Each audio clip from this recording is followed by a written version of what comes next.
So hello and welcome back to Books and Things, and welcome to the very late discussion video on September's chapters for Our Mutual Friend, for the read-along, the Dickens-along that is currently going on. I'm sorry it's so late, it's just life and work has been very busy in the last month or so. I've been behind on my own read-along, which is shocking, and I've been very behind on making the videos because I know I have been uploading videos, but like to do the Our Mutual Friend read-along videos takes like 3 times as long as any of my other videos, and I just haven't had the time in the last month because publishing industry in October is very busy. But Frankfurt Book Fair, the event which has been the cause of all my great busyness, is now over, so I have hope for the future and for not getting behind on the read-along anymore. So today I'm doing my wrap-up or discussion for September's chapters, and then hopefully my October chapter discussion will be up next week once I have read them. I'm very excited for October's chapters when I read them because it's the opening chapters of book 2 in which we get introduced to like some of my favourite characters, so it's very exciting.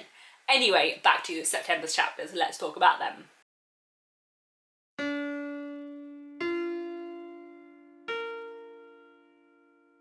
So in the month of September we read 4 chapters, which are the final 4 chapters of book 1 of 4 of Our Mutual Friend. These were chapter 14, The Bird of Prey Brought Down, chapter 15, Two New Servants, chapter 16, Minders and Reminders, and chapter 17, A Dismal Swamp. As I usually do, I'm going to talk through these chapters in turn, what happens in them, what I find interesting about them, and so on, and then at the end I might discuss a little bit about these 4 chapters and possibly about the whole of book 1, but we'll see when I get there. It'll probably be a really long video anyway. Chapter 14, The Bird of Prey Brought Down. Now obviously we ended chapter 13 of book 1 of Our Mutual Friend on a very large cliffhanger, and I remember asking last time what people thought had happened because it really is quite hard to tell, and I'd forgotten because I've never read it in the parts that it was published in before just how much of a cliffhanger that would be. But in The Bird of Prey Brought Down we do find a resolution to that cliffhanger. For a very dramatic chapter, actually not that many events happen. Following on from the previous chapter, the men that we have on shore who have spotted Gaffer's boat, this is Riderhood, the Inspector, and Mortimer and Eugene, they pull in Gaffer's boat that has been found, and they discover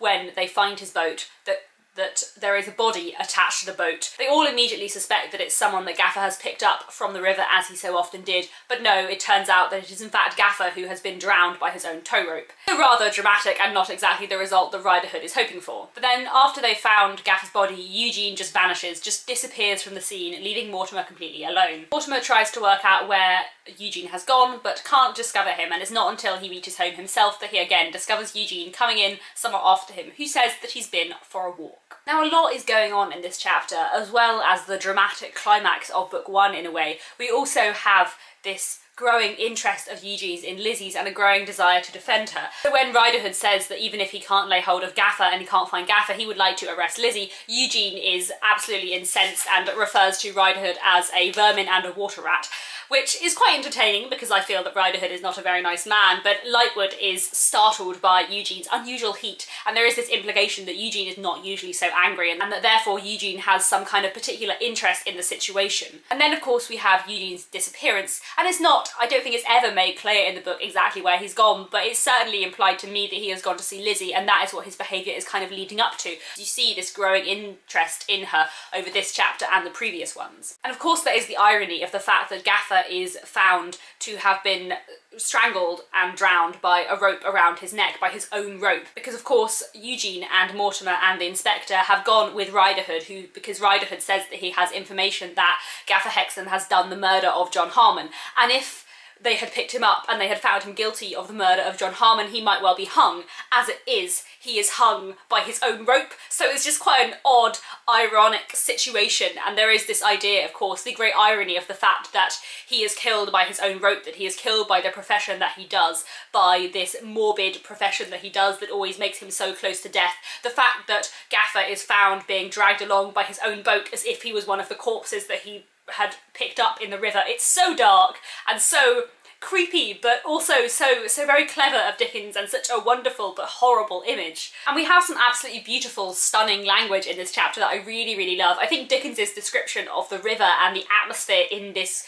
dark place is just so well done. They were all shivering, and everything about them seemed to be shivering. The river itself, craft, rigging, sails, such early smoke as there was yet on the shore. Black with wet and altered to the eye by white patches of hail and sleet, the huddled buildings looked lower than usual, as if they were cowering and had shrunk with the cold.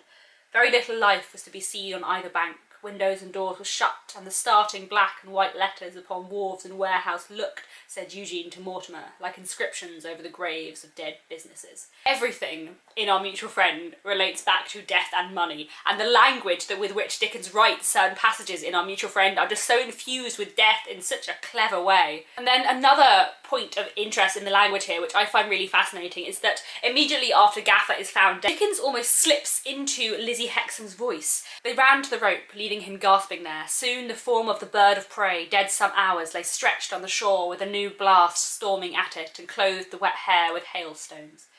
Father, was that you calling me? Father, I thought I heard you call me twice before.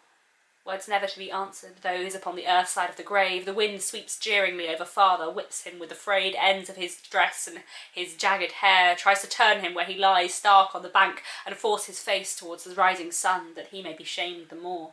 It's an odd paragraph, and slightly unusual for Dickens, in which he almost just takes on Lizzie's voice for her moment and then kind of slips back to his own. And it's almost quite a modern technique, like it doesn't feel that Victorian. One of the things I love about Dickens, he does such interesting things with language.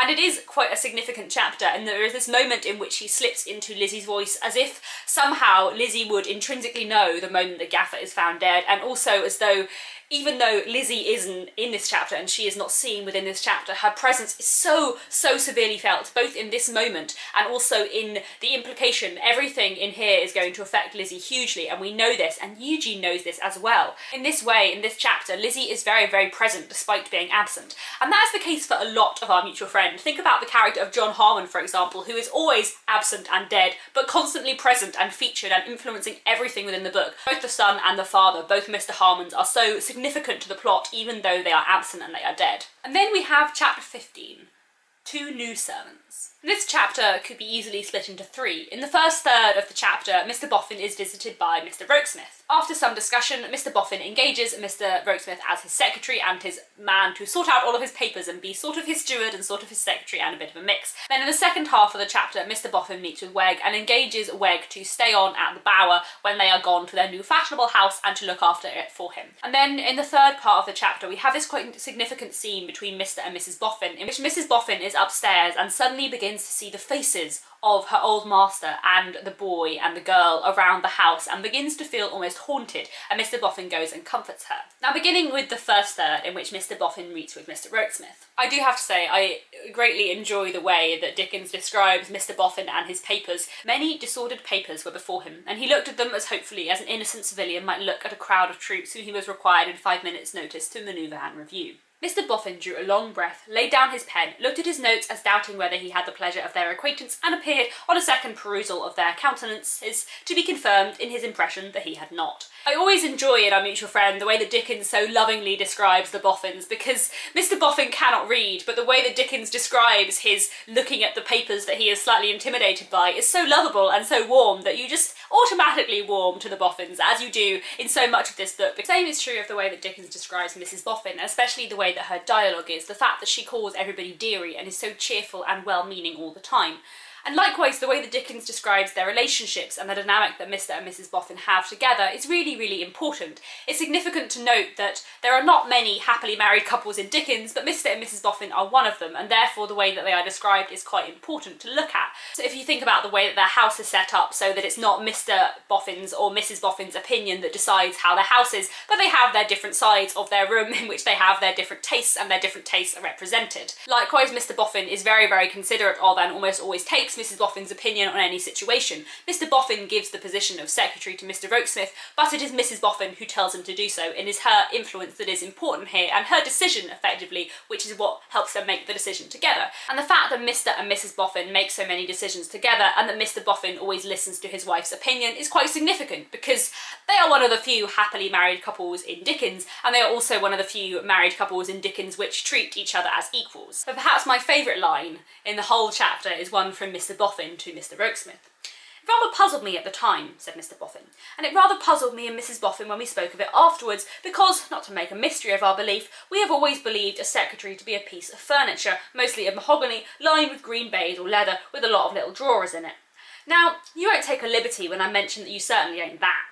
And I love this because it's really funny and does show a lot about the way that Mr. and Mrs. Boffin think about the world, and also their complete forwardness and their desire to be open and honest. But it also is quite significant that Mr. Rokesmith is described as being a secretary, which is both a position as a man, but also is a kind of furniture, because for a lot of the book, Mr. Rokesmith is in the background of things, and he does almost not make himself like a piece of furniture, but he ends up becoming indispensable to the Boffins household. And there's also this idea of him being a secretary, of him being a piece of furniture with a lot of little drawers in, so you don't really get to find out everything about him. He is a bit of a mystery, and so this idea of comparing him to a piece of furniture with lots of little drawers, where you'd have to open all of them to see what was in everything, is quite significant and entertaining. And then we have Weg, who is much less of a mystery and is quite clearly very scheming and kind of out to get what he can from the Boffins. But Mr. Boffin, who does not realise this, engages Mr. Weg to look after the bower when he is gone. And this section, this dialogue, is quite interesting in terms of looking at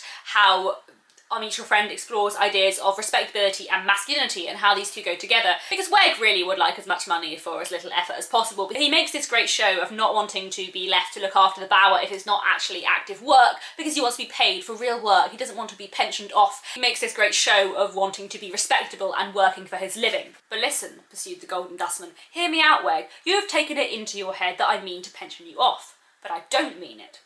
The assurance seemed hardly as comforting to Mr. Weg as Mr. Boffin intended it to be. Indeed, an appreciable allegation of his visage might have been observed as he replied, "Don't you indeed, sir?" "No," pursued Mr. Boffin, "because that would express, as I understand it, that you were not going to do anything to deserve your money. But you are, you are." "That, sir," replied Mr. Weg, cheering up bravely, "is quite another pair of shoes. Now my independence as a man is again elevated." And of course Weg doesn't really want to do more for his money, but he would like to pretend he does, because he is always trying to present himself as respectable. And finally in this chapter, onto the discussion between Mr. and Mrs. Boffin when Mrs. Boffin sees the faces around the house.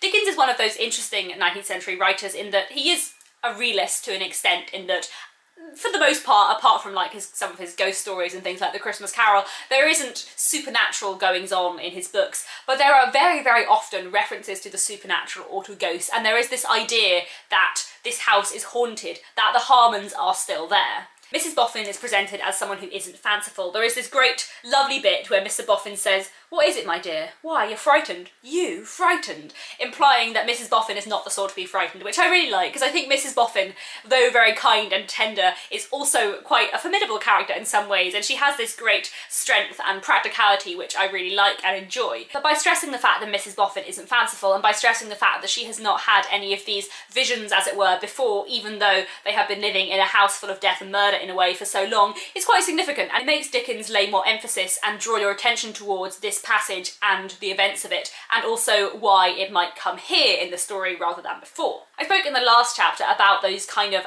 present absences that you get in Our Mutual Friend, and again this is another chapter where Mrs. Boffin is seeing the faces of the Harmons all over the house. The Harmons, although they are dead, are forever haunting the book and seeping into the story and influencing it. And then there is chapter 16, Minders and Reminders. In Minders and Reminders we see Mr. Rokesmith as secretary get to work. We see that he is very efficient and very quick at getting to work in trying to find Mrs. Boffin an orphan. We also see that he has a mysterious desire never to meet with Mortimer Lightwood, and then the rest of the chapter falls into two main scenes really. One in which Mrs. Boffin goes to see Betty Higden and to meet the little potential orphan Johnny that she may adopt. And then in the final part of the chapter we see Mr. Rokesmith returning back to his lodgings and meeting Miss Bella Wilfer and having a slightly entertaining and possibly slightly creepy conversation. I have to say, I never know how I feel about Mr. Rokesmith. Even having read this book so many times, knowing all of the ending and so on, I still find Mr. Rokesmith quite a hard character to judge. There is always a mystery about him, and always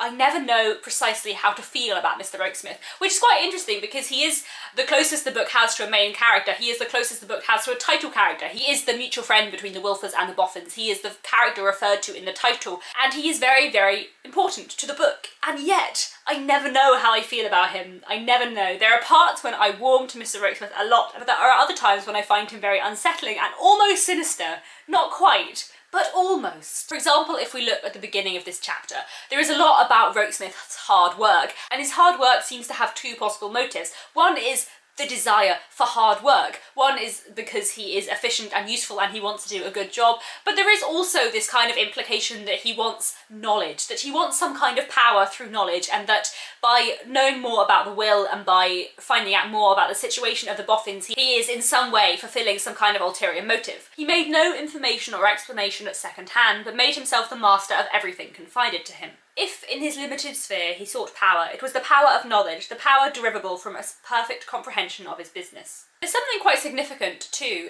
in the fact that throughout this chapter and in parts of the next, Mr. Rokesmith is referred to as the secretary, not by name but as the secretary, and Mr. Boffin is referred to as the Golden Dustman rather than by his name, and there's something that almost gives it a kind of fairy tale quality by referring to people by their position rather than by their name, and it also kind of brings identity into question. Dickens has already told us by this point that Mr. Rokesmith is probably Mr. Julius Handford, and this is again confirmed by the fact that Mr. Rokesmith is so desirous not to meet Mortimer Lightwood because he probably knows that Mr. Lightwood will recognise him. So we know that there is something we don't know about Mr. Rokesmith. We know that Rokesmith has some kind of interest in the Harmon case beyond just his professional activities with the Boffins. And we also know that he is somewhat mysterious and that he has, so far, 2 names. So by being referred to as the secretary, it gives him this kind of other identity as well to add to the 2 he has as already. And then we have the Betty Higden section of the chapter, which is really, really interesting. Betty Higden is a fascinating character in Our Mutual Friend, and one I will be talking about a lot as she crops up throughout the book. But she's very important within this book as a symbol of female working class respectability. I mentioned respectability quite a lot before, and it's one of the cultural phenomenons of the Victorian period that I find absolutely fascinating. And the way that working class respectability distinguishes itself from middle class respectability is really interesting as well. And Betty Higden is definitely one of those pinnacles of working class respectability. For example, the place in which she lives is described as being small but clean and neat, and there is this idea that although they are very poor, they are very clean and respectable. Likewise, her desire to have some kind of education in getting Sloppy to read the newspaper to her shows this kind of respectability. Likewise, her independence, the fact that she will accept help for Johnny but absolutely no money for herself, that isn't what she wants. She does not want to sell her child, she wants to give her great-grandson more hope in life than she had, but she wants to keep her own independence, to keep working for herself. The fact that she has this complete utter dread and disdain for the poorhouse, both as a kind of awful place but also as a failure almost of respectability to go there. It's not just about the poor treatment there, it's also about the fact that that is the worst place for her to end up, because for her what is important is to work for herself, to try and support and do the best for her children and her grandchildren and her great-grandchildren as she can. She is a very, very interesting character, and the way that Dickens presents her so highly throughout the book is very, very important in his respect for working women of a particular class. I will speak about this much more in later chapters with Betty Higden, but I do think that her presentation here as being very respectable, being very, very good and hard-working is very, very important for the way that Dickens uses her character later on in the story. She was one of those old women, was Mrs. Betty Higden, who by dint of an indomitable purpose and a strong constitution fight out many years, though each year has come with its new knock-down blows fresh to the fight against her, wearied by it. An active old woman with a bright dark eye and a resolute face, yet quite a tender creature too, not a logically reasoning woman, but God is good, and hearts may count in heaven as high as heads. The way in which Dickens uses Betty Higden in this chapter as a critique of the poorhouse and the poor boards and the poor law, as a critique of Victorian social institutions which are supposed to help the poor and are not, in Dickens's mind, that good, is very, very interesting. Kill me sooner than take me there. Throw this pretty child under cart horses' feet and a loaded waggon sooner than take him there. Come to us and find us all a-dying, and set a light to us where we lie, and let us blaze away with the house in a heap of cinders sooner than move a corpse of us there. And when Betty Higden says this, Dickens drops into a particular new voice, which he does use here and there in his other books. I can definitely think of an incident where he uses it in Bleak House, within relation to a crossing sweeper boy called Joe, both in that bit in Bleak House and here, and I'm trying to work out if it happens in any other Dickens novels. But Dickens stops being a storyteller addressing his reader and directly puts his voice in and directly addresses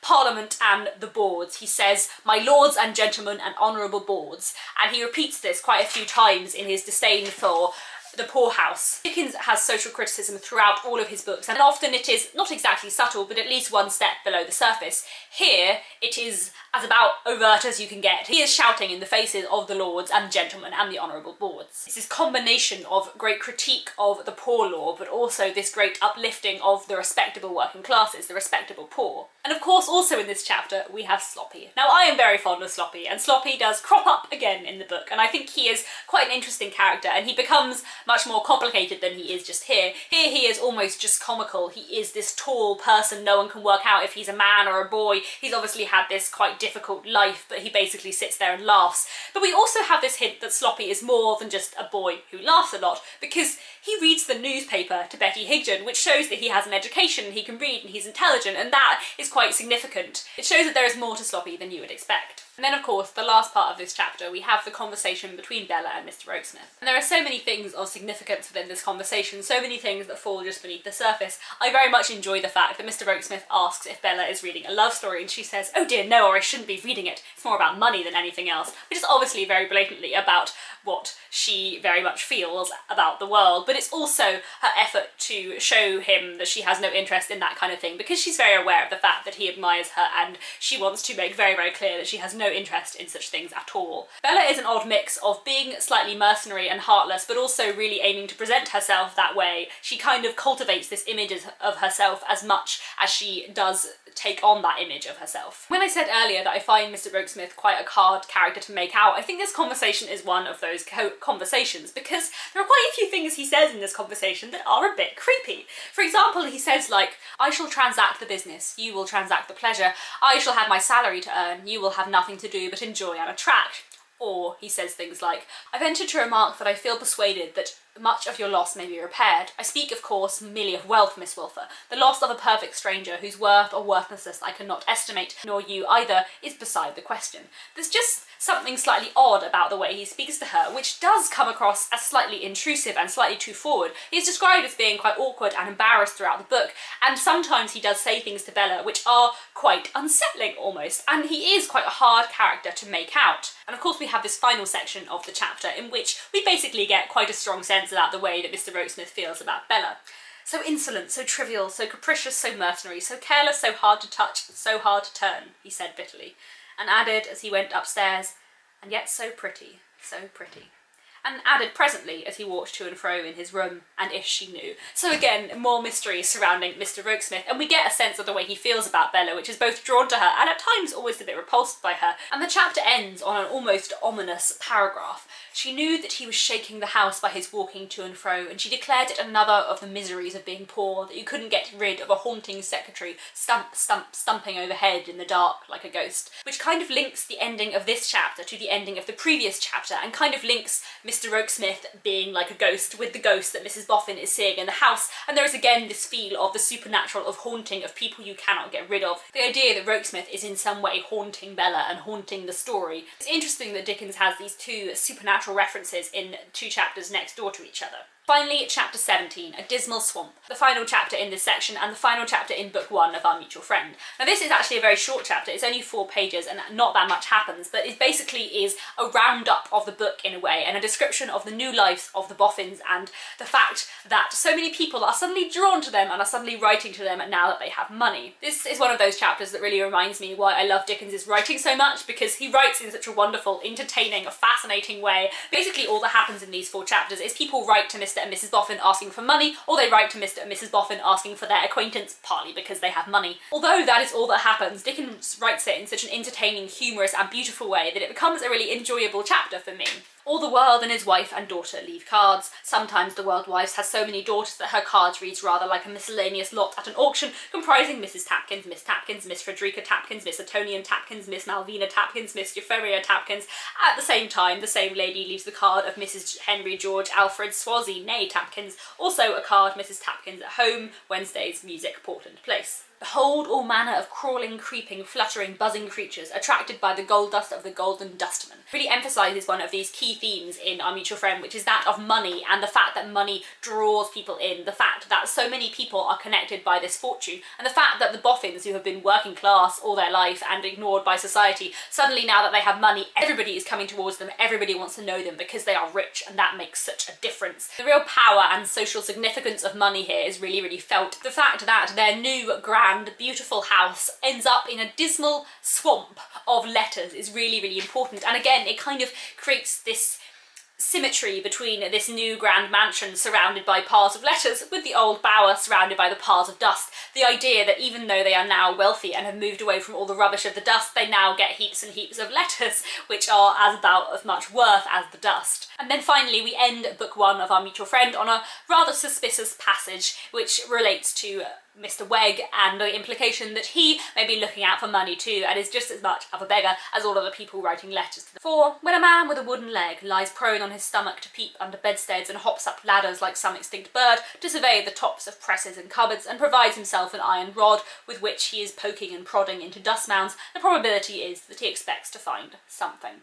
There we have it. That brings us to the end of book one of Our Mutual Friend by Charles Dickens. In the month of October, which is nearly already finished, we'll be reading the first 3 chapters of book 2 of Our Mutual Friend, and I hope to have my discussion video on that probably up in the next week or so, because I know the month of October is nearly over and I'm very excited to talk about those first 3 chapters because they introduce some of my favourite characters. It's very exciting. But let's have a little recap over book 1 of Our Mutual Friend. I'm very curious to know down in the comments what those of you who are still doing the read along have enjoyed about book 1 and how you have found the read along as a reading experience, reading in the Victorian style. I certainly found it quite different from previous readings of it because you're getting through things much slower and I've ended up like thinking about things a lot more, I suppose, and also trying to imagine what the Victorians would think as the mystery progresses quite slowly, because if you're reading it over such a long period of time there isn't that much more that we know within the course of book 1. We're still not clear on why John Rokesmith was pretending to be someone called Julius Hanford. We're still not really sure exactly what happened to John Harmon. Now that Gaffer has been found dead, we don't know if Gaffer was involved in the murder, if it was a murder or if it was an accident. We don't know if Rider Hood was in some way involved. We don't know what Rider Hood has on Gaffer, if anything.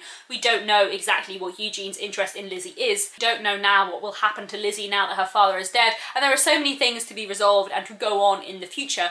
Many things have changed over the course of book 1. At the end of book 1 we now have Miss Bella Wilfer going to live with the Boffins, we have Mr. Rokesmith working for the Boffins, we have the Boffins moving house and going into this new grand place, we have Mr. Wegg who is now occupying the bower and being somewhat mysterious. We have the possibility of the Boffins adopting this orphan. We don't know precisely what will happen to the Boffins, but we know that the Veneerings, for example, are sending them letters, so we can imagine that the Boffins are now going to suddenly appear within the society of the Veneerings and of Mortimer and Eugene, that they're all going to be brought together in this interesting way. The social stakes and the social divisions of the characters have changed a vast quantity over just the first book of Our Mutual Friend. So please let me know down in the comments how you enjoyed September's chapters and how you have enjoyed the whole of book 1 of Our Mutual Friend. I'll be back very soon with another video, and hopefully my discussion video on October's chapters of Our Mutual Friend will not be too far away.